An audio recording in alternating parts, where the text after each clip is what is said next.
Hello, this is Mark Tooley, president of the Institute on Religion and Democracy here in downtown Washington, D.C. on a beautiful Friday afternoon with the pleasure of conversation with the author of an important new book that I commend to you, very timely, American Heretics, Religious Adversaries of Liberal Order.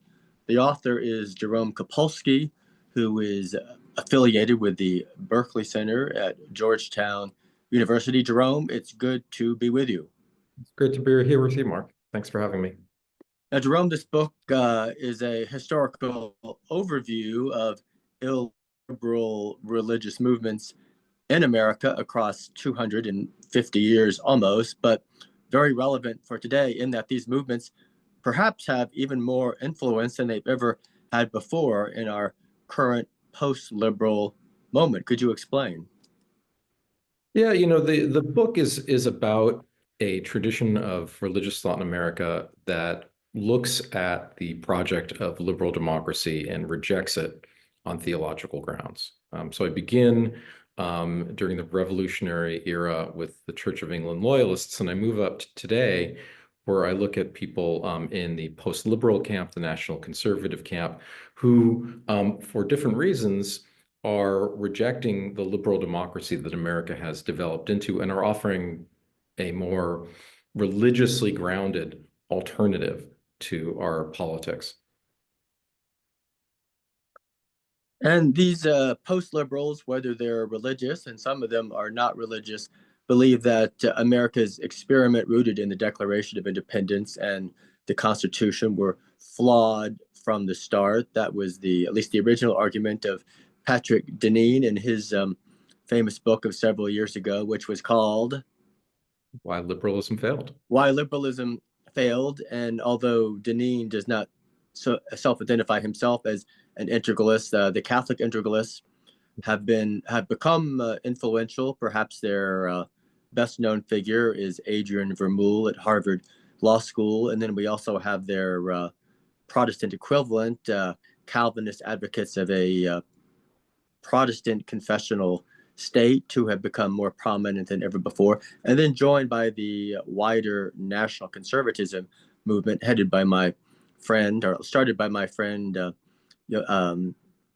Hazony, a very intelligent Israeli thinker, and his books and their manifesto essentially advocate some kind of legally established Christianity in America, with religious minorities functioning in their own sphere. All of this seems rather jarring and maybe shocking to some of our listeners. Where did all of this come from? But as your book points out, there is a long history of these sentiments dating back to the very beginning.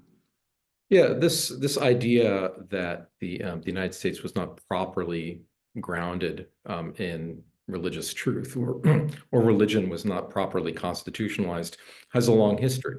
And as I said, I trace this history back to the Church of England loyalists and their opposition to the American Revolution, and their opposition to the ideas that were animating that revolution, the ideas that are articulated in the second paragraph of the Declaration of Independence. And I trace this through religious rejections of the constitutional order, the argument that the American Constitution, the national Constitution, did not properly constitutionalize religion or Christianity. It did not acknowledge God, but it also, through Article 6, Section 3, prohibited a religious test for federal office, which meant that government officials, including the president, could be non-Christians, could be infidels. The failure to establish a church, or the failure of religious establishment as such, in the First Amendment, meant that for many of these thinkers, that the government was not fulfilling its obligations to the church. And the free exercise clause of the First Amendment meant that the government was protecting, or maybe even allowing to flourish, infidelity. So this complaint about American liberal democracy not being properly grounded in religion is not new. But I think what is new, perhaps, is the access to power that contemporary post-liberals or national conservatives have today.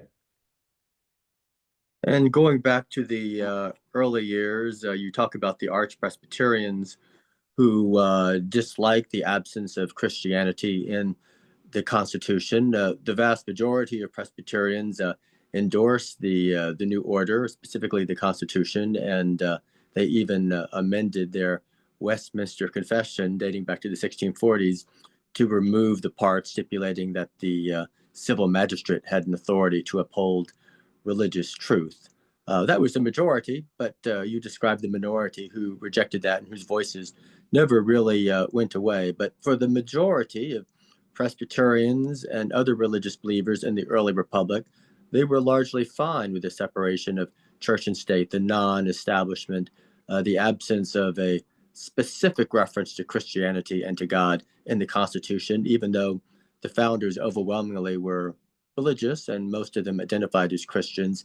Why were they comfortable in omitting specific references to God and Christianity in the Constitution? Well, we can't get in the heads of the people who participated in the Constitutional Convention of 1787. There's a famous quip, perhaps apocryphal, by Alexander Hamilton, attributed to Alexander Hamilton, that they forgot to provide an acknowledgement of the deity in the Constitution. I suspect that they thought deeply about the relationship of religion in the new state and realized that it was prudential not to create a close tie between the Constitution that they were drafting and the religious environment within the country, which was, of course, one that had a great deal of pluralism, and that the idea of religious freedom and the idea of a separation of church and state was really in the air in the last couple of years of the 19th century, of 18th century going into the 19th century. So in a sense, they were, I think they accepted this sort of general trend towards disestablishment. Now, the deeper question is, sorry, I just, can we pause for a second? I kind of got lost in my thought. Can we do a splice here? I'm sorry. Well, that's okay. We can move on and you can return to your thoughts if you want. Now, these objectors to the original non-establishment of religion, as mentioned, they never go away in American history. And so there's a movement during the Civil War and beyond, again, to insert specific references to Christianity into the Constitution. And Abraham Lincoln ponders the possibility, ultimately decides not to endorse that. It doesn't happen. It continues for some years after the Civil War. What was that debate all about? So, we mentioned the Covenanters, these Reformed Presbyterians, which were a fringe sect of Protestants who endorsed the revolution against Great Britain, but they were unhappy with the Constitution that came out of Philadelphia in 1787, and they were unhappy, as I mentioned, because of its failure to acknowledge God. They also were abolitionists, and they felt that the Constitution was a pro-slavery instrument, which was allowing the continuation of human bondage.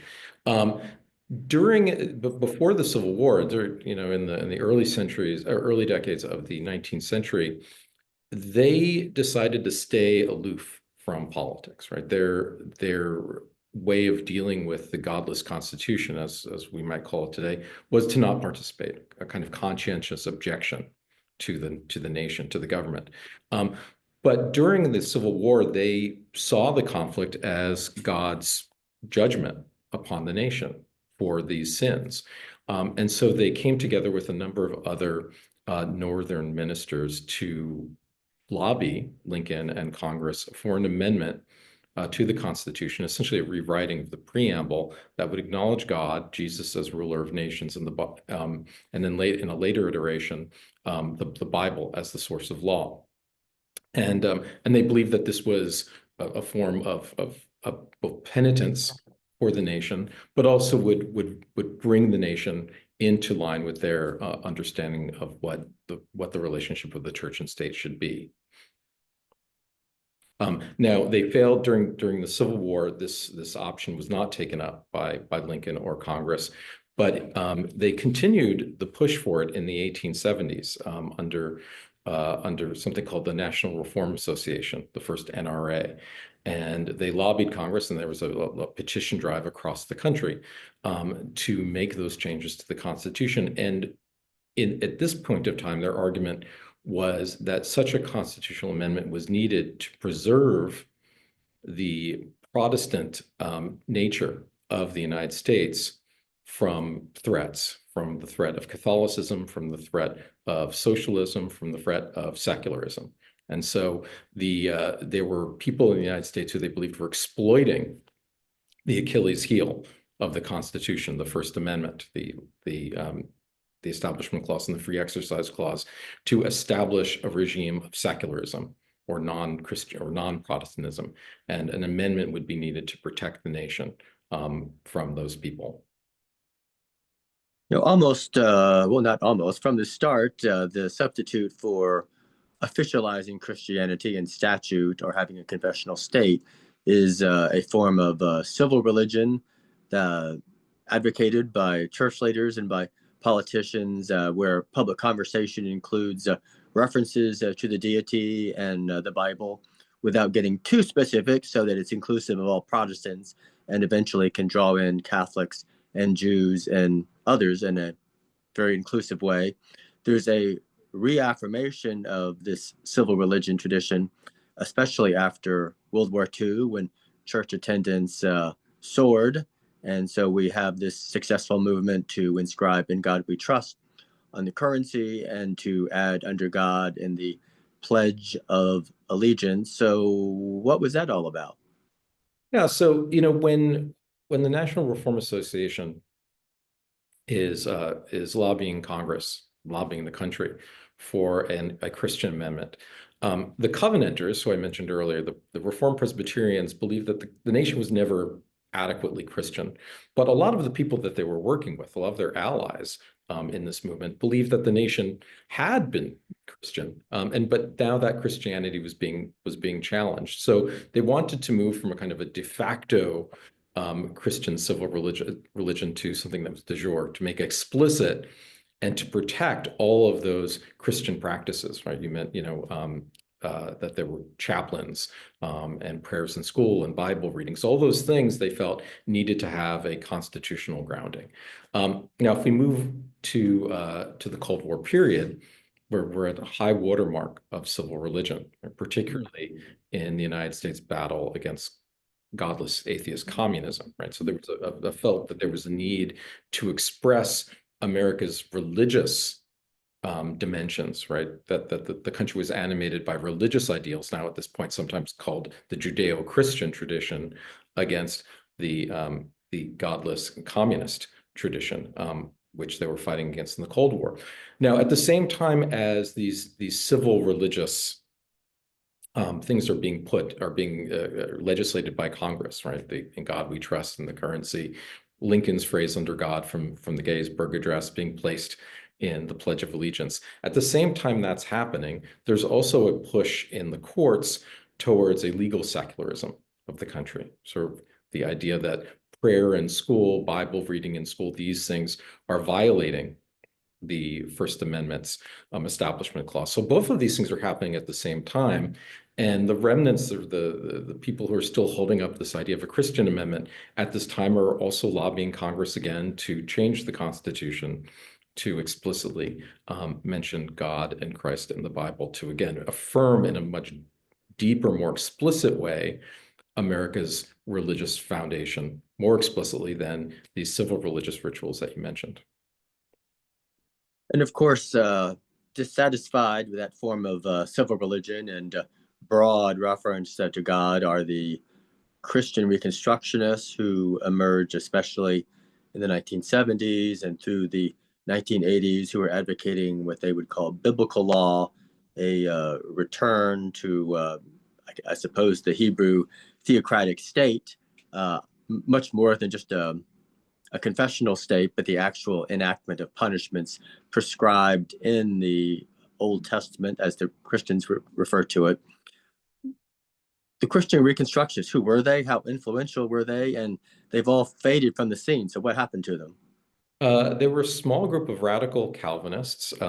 Their, I guess, intellectual guru was a guy named John Rushdoony, and he developed this idea of Christian Reconstructionism, which was based on his notion that the biblical law, the law that is spelt out in the Hebrew Bible, the law of ancient Israel, still pertained. That Christians were still incumbent upon them to live under most of these laws unless they were explicitly abrogated by Jesus.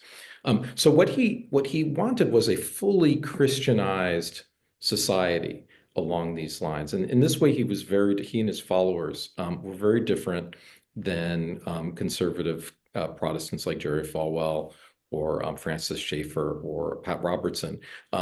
Those men really, when they were talking about a Christian America, were thinking about a return to the status quo ante, but they were thinking about a return to the Christian America that was there before the feminist movement, before the civil rights movement, before the Vietnam War, to bring America back to, say, maybe the 40s or early 50s.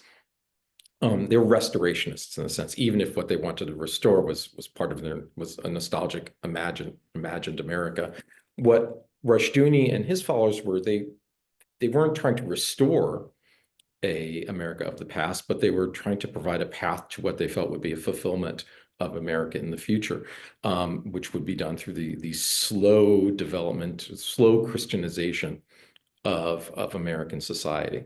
And this would be done not by the top down, because they didn't believe that they ought to capture the state and impose their view of Christianity onto the citizenry, but through the constant conversion of American Christians to their view of what true Christianity was and how it was to be practiced. Now, at the same time, they were deeply influential on the emergence of the religious right, because they were interested in showing the political dimensions of the Christian tradition. So even though people like Pat Robertson and Jerry Falwell, Francis Schaeffer, did not go as far as to advocate for a theocracy, that is to say, a rule by biblical law, that the Reconstructionists were advocating for, they were still reading and expressing some of the historical and theological claims that were being made by the Reconstructionists. As the Reconstructionists literally faded from the scene, they were replaced by a new generation of religious thinkers on the Protestant side. They were, sometimes they call themselves political Protestants. They believe in a Protestant confessional state as intrinsic to Protestant teaching. On the Catholic side, you have the integralists who believe that the Catholic Church should be paramount in society, including in civil law. And then you have a wider political movement, sometimes called national conservatism, that endorses this religious confessional state perspective, believing that the founding, in some sense, as Patrick Deneen argues in his book, The End of Liberalism, had been flawed from the start in terms of being liberal and not building on specifically Christian foundations. And so national conservatism, even though it's not specifically religious and founded by my friend Jerome Copulsky, an Israeli thinker, very intelligent and very successful in promoting his perspective, but even though Jewish, essentially backs America being a Christian society where Christianity is paramount and non-Christians have liberty in their own spheres, but accept that Christian dominance. So all of these forces are coming together in this wider post-liberal movement, giving people who otherwise might be marginal greater political, cultural influence. What is that all about? Yeah, I think that there was this rise and development of religious liberalism that we see in the works of people like Ron Dreher or Adrian Vermeule or Patrick Deneen or Yoram Hazony. A lot of this began as a kind of frustration with the success of liberalism.